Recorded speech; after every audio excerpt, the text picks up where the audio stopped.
Acá está la aspiradora, la parte de atrás. Para el polvo es apretar acá un poquito para adentro y esto sale así.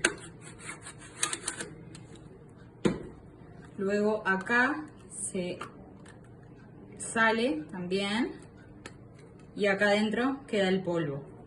Luego lo limpia, después vuelve a ponerlo acá y se pone así de nuevo.